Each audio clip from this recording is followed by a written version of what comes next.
Alors, l'exemple 5, on vous demande de calculer des limites. Commençons par la première limite. Limite quand x tend vers moins l'infini de exponentielle x moins x au carré. Regardons, premier terme, l'exponentielle x, la fonction exponentielle, en moins l'infini, elle tend vers 0.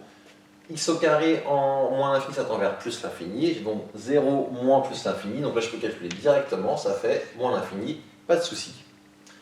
Ici, pareil, toujours quand x tend vers moins l'infini. La fonction exponentielle x tend vers 0. Ici, mon polynôme, comme c'est un polynôme, je prends que le terme de plus haut degré, donc le x au cube. X au cube, ça tend vers moins l'infini en moins l'infini, donc du 0 fois moins l'infini, forme indéterminée. Mais comme on l'a vu dans le cours, quand vous avez comme ça ce genre de choses en moins l'infini, un exponentiel x fois une fonction de puissance, c'est l'exponentielle qui l'emporte par croissance comparée, et donc ça va donner 0 par croissance comparée. Alors pour la suite, je noterai C pour croissance comparée. Ici en plus l'infini, donc exponentielle x en plus l'infini, ça tend vers plus l'infini. X au carré en plus l'infini, ça tend vers plus l'infini. Plus l'infini moins plus l'infini, forme indéterminée. Et là pour le coup, je ne vais pas pouvoir faire directement des croissances comparées parce que en infini, c'est de la forme exponentielle x sur du x puissance r. Comment faire apparaître cette forme-là? L'idée, souvent, pour lever une indéterminée de genre plus l'infini moins plus l'infini, on factorise par plus grand terme. Qui est le plus grand entre exponentielle x et x au carré? Si vous avez retenu ce que je vous ai dit, l'exponentielle x l'emporte sur n'importe quelle fonction de puissance. C'est lui qui est le plus fort, c'est lui qui est le plus grand. Donc je vais factoriser par cet exponentielle x qui est le plus fort.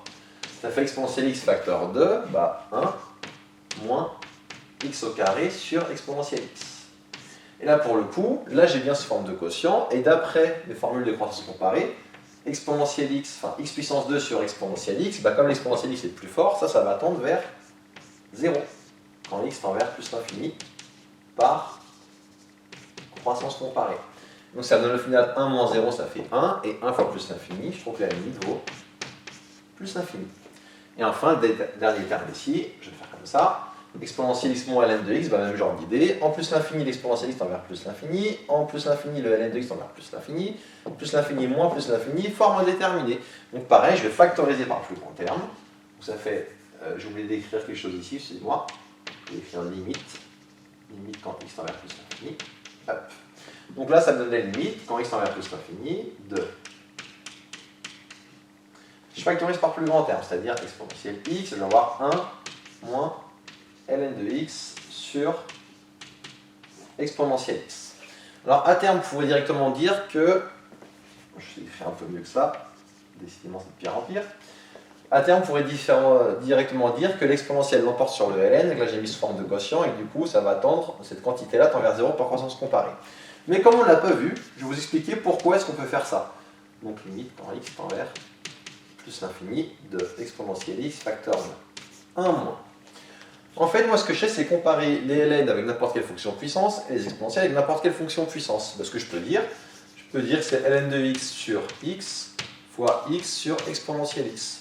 Alors j'ai fait ça de façon totalement arbitraire, j'aurais pu mettre x, x2, x3, peu importe. J'ai multiplié, divisé par la même chose. Et là, en quoi ça m'aide? Là, par croissance comparée, ça je connais, j'ai un théorème du cours. Donc ln de x sur x, le x emporte sur le ln, ça va tendre vers 0, quand x tend vers plus l'infini. Et la partie qui est là, pareil, x sur exponentielle x, ça va également tendre vers 0, quand x tend vers plus l'infini. Et ces deux-là, c'est par croissance comparée. Donc là j'ai du 1 moins 0, 0, et, 1 moins 0, 1, et 1 fois plus l'infini, la limite c'est donc plus l'infini. Donc faites attention, quand c'est comme ça, avec des sommes, vous n'avez pas le droit de dire directement que c'est par croissance comparée que vous calculez. Il faut factoriser d'abord par plus grand terme, et une fois que vous avez factorisé par plus grand terme, vous pouvez conclure. Alors là je vous ai expliqué pourquoi l'exponentielle l'emportait sur le ln, on l'a ici. À partir de maintenant, vous n'êtes pas obligé de décomposer comme ça. Quand vous avez ce genre de choses, vous pouvez directement dire que c'est l'exponentielle qui l'emporte par croissance comparée, et donc ici la limite aurait été 0 directement. Vous auriez pu le faire. Donc voilà pour cet exemple 5, comment calculer des limites.